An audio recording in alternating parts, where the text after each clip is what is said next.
لیجی با عجله لباساشو پوشید و سمت ماشین رفت. ترسی که زمان حرف زدن با تلفن توی بدنش بود هنوز از بین نرفته بود. اون سعی میکرد تا جلوی رئیس رو بگیره تا نیاد خونه بومتها و میگفت الان بومتها خونه دوستش رفته و کسی خونه نیست. ولی رئیس گفت چه بهتر. میخوام که ببینم پسرم چطوری زندگی میکنه و در چه حاله. رابطه من و اون خیلی خوب نیست. پس الان بهترین فرصته. لیجی با خودش میگفت رئیس قراره توی خونه چی پیدا کنه؟ همه جا پر از گل و وسایلش همه جا پخش شدن. اون واقعا مضطرب شده بود و انگاری قراره کلاً با این کار بومتها نابود بشه. وقتی لیجی وارد خونه بومتها شد یاد اولین روزی که توی شرکت اومده بود افتاد. اولش بهش گفته بودن که یه کار خوب بهت میدن ولی اون اصلاً انتظار همچین ساختمون بزرگی رو نداشت. وقتی که با بادیگارد سوار آسانسور شد لیجی گفت توصیه‌ای، نصیحتی، چیزی نداری که بهم بگی؟ بادیگارد لبخند زد و گفت اگر لیجی دهنشو بسته نگه داره خیلی به نفعشه. لیجی نمیدونست چرا باید دهنشو بسته نگه داره. بادیگارد گفت هیچ متوجه شدی که چند طبقه اومدیم بالا یا تعداد دوربین‌های اطراف چند تا بودن؟ لیجی گفت نه. بادیگارد گفت پس از این به بعد باید خوب به جزئیات توجه کنی. گوش کن. رئیس 2 پسر داره. اونا 2 از وارثان خانواده بوم هستن. پسر اولشون خیلی بیرونیه و بیشتر اوقاتش رو بیرون سپری میکنه. لیجی در مورد پسر دومش چیزی نشنیده بود و انگاری اون رو مخفی میکردن تا خیلی کسی متوجهش نشه. وقتی لیجی فهمید بومتها حاصل رابطه نامشروع رئیس با یه زن بوده شوکه شده بود. آدمی به این قدرتمندی مرتکب همچین اشتباهی شده؟ بعد از اینکه لیجی در مورد بومتها بیشتر فهمید انگاری بومتها کم کم بهش نزدیک می شد. لیجی هر روز اون رو زیر نظر داشت و چیزای بیشتری در موردش می فهمید. اون به سبک موسیقی عجیبی گوش می داد. آهنگ‌هایی در مورد آجوما. زندگیش واقعاً بی دردسر بود. نگرانی در مورد پول نبود. با کسی توی رابطه نبود. فقط خودش و خودش. لیجی متوجه شده بود که دخترای زیادی بهش ابراز علاقه می کنن. ولی بیشتر اونا فقط به خاطر پول و قیافش می اومدن سمتش و بومتها بدون یه ذره کنجکاوی ردشون می کرد. انگاری که از توجه زیاد خسته شده بود. آخرین دختر بیشتر از همه عاشقش بود. اون همیشه سعی می کرد بهش نزدیک بشه ولی بومتها حتی بهش نگاه هم نمی کرد. و اینجا بود که رابطه بومتها و یه زن سنبالا براش شوکه کننده بود. لیجی متوجه شده بود زمانی که بومتها دعوا میکنه اون دقیقاً شبیه پدرش ترسناک میشه. لیجی سریع خودشو رسوند و براش سوال بود چرا رئیس یهویی میخواد بیاد و خونه بومتها رو ببینه؟ حتما چیزی بیشتر از یه دیدنه. حالا چرا این موقع؟ درست زمانی که رابطه بومتها با اون زن داره عمیق‌تر میشه. لیجی با خودش میگفت شاید باید حقیقت رو به رئیس در مورد پسرش بگم. ولی با این کار همه مال و اموال و قدرت به اون بومتهی کثافت میرسه. لیجی واقعا دلش میخواست با دستای خودش بومتهی رو بکشه. لیجی آروم وارد خونه شد و یاد حرفای اون زن افتاد که گفته بود این شغلت واقعا سخته. آخرش میبینی که درگیر کارایی میشی که حتی فکرشو هم نکرده بودی. اون اطراف رو نگاه میکرد و میگفت اون راست میگفت. من واقعا دارم کارایی رو انجام میدم که حتی تصورشو هم نکرده بودم. اون شروع کرد به جمع کردن تمام دسته‌گل‌ها. اون حتی باید مواظب می بود یه دونه گل روی زمین باقی نمونه، وگرنه رئیس حتما متوجهش می شد. بعدش اون بسته سیگار رو، چسب زخم و فندک رو از روی میز برداشت. دی‌جی میدونست بالاخره یه روزی رئیس از کاراش خبردار میشه، ولی این بار رو میخواست ازش حمایت کنه و در آخر دی‌جی عروسک رو برداشت و قایمش کرد و بهش گفت قول میدم بعداً دوباره بذارمت سر جات. دی‌جی واقعا نمیدونست رئیس اینجا میخواد چی پیدا کنه. رئیس بومتیجو وارد ساختمون شد. دی‌جی همه چیز رو قایم کرده بود و منتظر رئیس بود و با خودش میگفت چطور ممکنه یه آدم این وقت شب نگران همچین چیز مسخره‌ای باشه؟ بومتیجو وارد آپارتمان شد. اون آروم آروم راه میرفت و سعی میکرد هیچی از چشمش جا نمونه. بومتیجو توی حال وایستاده بود و لیجی نمیتونست راحت نفس بکشه. همون لحظه لیجی متوجه شد یه برگ گل روی زمین جا مونده و نمیدونست چی کار کنه. بومتیجو اومد بیرون و لیجی یه نفس آروم کشید و تعظیم کرده بود.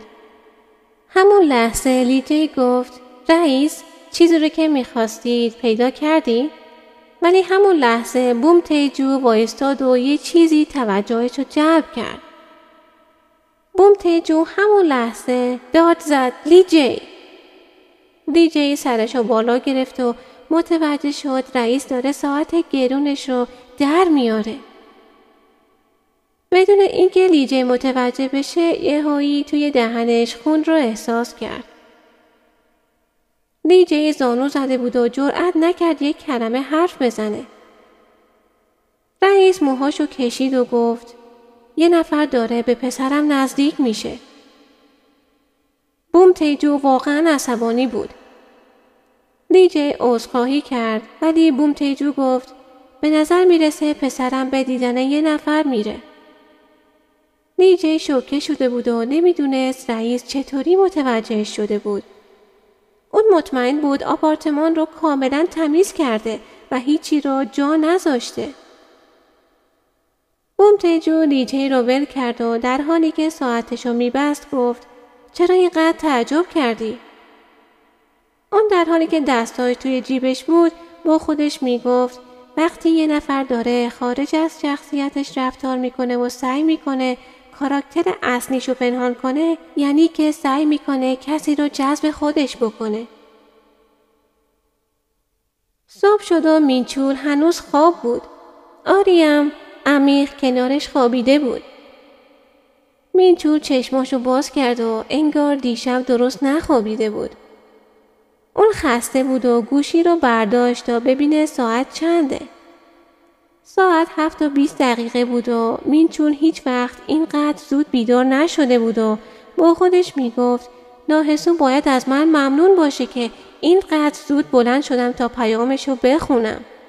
حتما دیشب وقتی پیامم رو دیده خیلی دستپاچه شده. حتما خیلی وقتی که منتظره تا جوابشو بدم. اون شروع کرد به چک کردن و لبخند میزد و فکر میکرد یعنی ناحسو چی نوشته؟ شاید گفته من همه کاراتو میبخشم، فقط برگرد. نه، شایدم این بار تغییرش داده و گفته فقط این بار میبخشمت، برگرد خونه. اون فکر میکرد الان ناحسو برای برگشتنش لحظه شماری میکنه، ولی همون لحظه لبخند از روی صورت مینچول محو شد. اون متوجه شد ناحسو پیامش رو خونده ولی جوابش رو نداده و این واقعا غیر منتظره بود. اون گوشی رو انداخت و گفت معلومه که اون یه زن خسته کننده است که همش سرش تو پول و کاره و حتما صبح زود رفته سر کار و وقت نداشته جواب من رو بده. اون بلند شد و فکر میکرد حتما وقت نهار بهم پیام میده. هرچی هم سرسخت باشه بازم آخرش برمیگرده پیش خودم.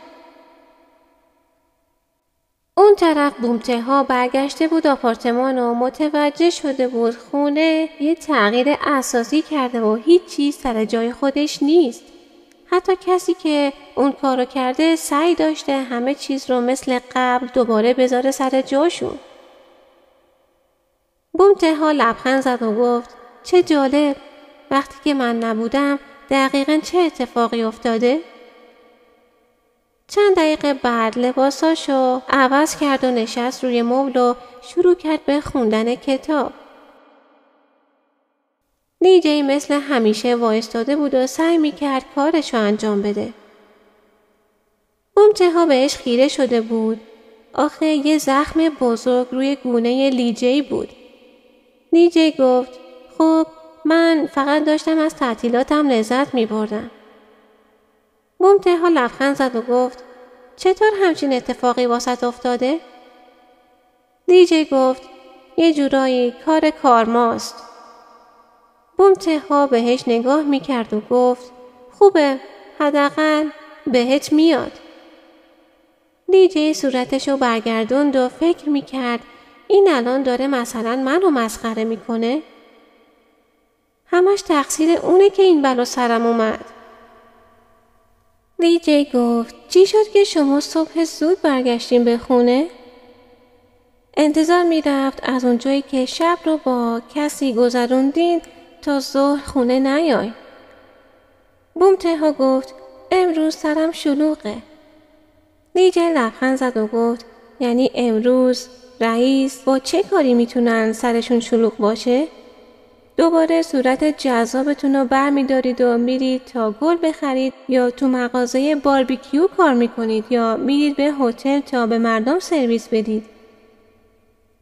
بومتها خندید و گفت من تا هر قدم اون دختر رو زیر نظر نداشته باشم آروم نمیگیرم. لیجی به بومتها نگاه میکرد و با خودش میگفت اون واقعا حاضره به خاطر اون زن خودشو به کشتن بده. بومتها گفت ببخشید که ناامیدت میکنم ولی ما هیچ کدوم از کارهایی که تو گفتی رو انجام نمیدیم. امروز برنامه‌م اینه که با ناهسو بازی کنم. اون طرف ناهسو رفته بود توی گل فروشی و مدام گوشیشو چک میکرد و امیدوار بود بومتها زنگ بزنه یا بهش پیام بده. اون امروز زود اومد سر کار و تا الان خبری از بومتها نبود و حسو نمیدونست چی کار کنه. امروز صبح ناهسو در حالی که توی بغل تها بود عمیق خوابیده بود. بالاخره ناهسو کم کم شروع به تکون خوردن کرد و دستشو گذاشت روی بدن بومتها. بومتها موهاشو کنار زد و گفت صبح شده. ولی ناهسو گفت که میخواد بیشتر بخوابه. همون لحظه ناهسو چشماشو باز کرد و متوجه شد خیلی خوابیده. اون بلند شد و رفت تا آماده بشه و بره سر کار و از بومتها عذرخواهی کرد. بومتها گفت نمیشه امروزم نری سر کار؟ ناهسو گفت من دیروز مرخصی گرفتم و امروز واقعا باید برم سر کار. تو میتونی اینجا استراحت کنی. و الان ناهسو احساس گناه میکرد. اون خودش تها رو برای صبحانه دعوت کرد ولی صبح با عجله از خونه رفت بیرون. حتی یه ذره فرصت هم نداشت تا براش غذا درست کنه. اون بیشتر از همه از این که بومتها رو روی تخت هل داده بود خیلی متاسف بود و میخواست حتما در موردش از بومتها عذرخواهی کنه. ناهسو یه پیام براش نوشت متاسفم. دفعه دیگه حتما برات صبحانه درست میکنم. ولی ناهسو نتونست ارسالش کنه. اون داشت فکر میکرد شاید با این پیام بومتها دچار سوء تفاهم بشه. یه جورایی معلوم میشه انگار من دوباره میخوام که شب رو باهاش بگذرونم. ولی یه جورایی حسو امیدوار بود دوباره برگرده پیشش. حتی در حالی که گفته بود رابطمون یه جورایی فقط فیزیکیه. اون سرخ شده بود و فکر میکرد یعنی رابطمون واقعا فقط فیزیکیه؟ من هر دفعه که توی چشماش نگاه میکنم دلم میخواد که همیشه اونو کنارم داشته باشم. فکر میکنم که رابطمون فقط فیزیکی نیست. ولی اگر اینطور باشه و بیشتر پیش بریم چی میشه؟ اون یادش اومد که این اواخر 2 دوست به همدیگه چی میگفتن. یکی از اونا در مورد طلاق حرف میزد و فکر میکرد اگر رابطه با تماس فیزیکی شروع بشه بعد از چند وقت به پایان میرسه. ناحسو شوکه شده بود و میگفت یعنی بومتها همین حسو داره؟ اینکه بعد از یه مدت ازم خسته میشه و مخصوصا اینکه من ازش بزرگترم. من مطمئنم این اتفاق خیلی زودتر و آسونتر به حقیقت تبدیل میشه. خیلی از دخترها هستن که مشتاقتر و زیباتر و جوانتر از منن و من مطمئنم به راحتی بومتها ازم خسته میشه. ناحسا به گوشی خیره شده بود و با خودش میگفت یعنی این چیزیه که من واقعا میخوام؟ چندی بعد ناحسا بازم پشت سر هم گوشیشو چک میکرد و امیدوار بود بومتها یه چیزی بگه. اون کل روزو داشت بهش فکر میکرد و نمیدونست چرا بومتها امروز عجیب و غریب رفتار میکنه و جوابشو نمیده. شاید امروز واقعا سرش شلوغه. اون طرف مینچول روی صندلی توی دفتر نشسته بود و سعی میکرد با خیره شدن به گوشی هیپنوتیزمش کنه تا یه پیام از طرف ناحسا براش بیاد. اون واقعا نمیدونست چرا گوشی پیامی رو دریافت نمیکنه. اون گوشی رو برداشت و فکر میکرد شاید پیامی چیزی اومده و متوجه نشده.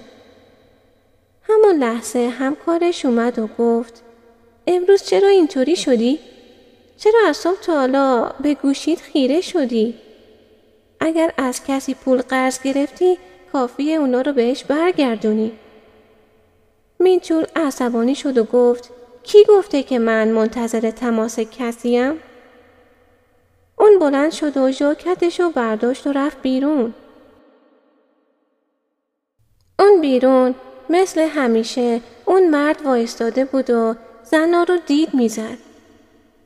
مافوقش گفت الان دیگه به سن ازدواج رسیدی.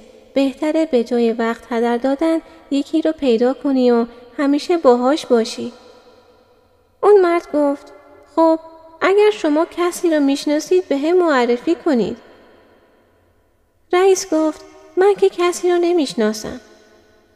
همون لحظه رئیس یادش اومد اون روز یه زن خوشگل اومده بود و دنبال مینچول میگشت. رئیس گفت از اونجایی که مینچول اخلاقش خیلی تنده ولی تو انتخاب کردن زنها کارش درسته. نمیدونم که اون چه نسبتی باهاش داشت ولی واقعا خیلی خوشگل و ناز بود. بهتره بری و به مینچول بگی که اونو بهت معرفی کنه. همون لحظه مینچول در حالی که داشت سیگارش رو روشن میکرد ظاهر شد. اون مرد بهش گفت اون روزو یادته؟ یکی اومده بود و دنبالت میگشت؟ مینچول صورتشو برگردوند و تظاهر میکرد نمیدونه داره در مورد کی حرف میزنه. ولی اون مرد گفت همونی که گفتی یکی از فامیلاته، اون دختره واقعا خیلی خیلی ناز بود. من خیلی ازش خوشم اومد. همون لحظه همه شروع کردن به سوال پرسیدن. اینکه اسمش چیه؟ چرا هنوز مجرده؟ چند سالشه؟ هی مینچول، اون اینقدر خوشگل بود که این آقا نمیتونست چشماشو از روش برداره. اونا میخندیدن و مینچول نمیدونست اینجا دقیقاً چه خبره. مینچول سعی میکرد نادیدشون بگیره ولی همون لحظه یکی از اونا گفت از اونجایی که اون دختر صورت نازی داره به راحتی میتونه یه مرد پولدار و سنبالا رو به خودش جذب کنه. مینچول واقعا حسودی شده بود و باورش نمیشد ناحسا اینقدر مورد توجه بقیه قرار گرفته.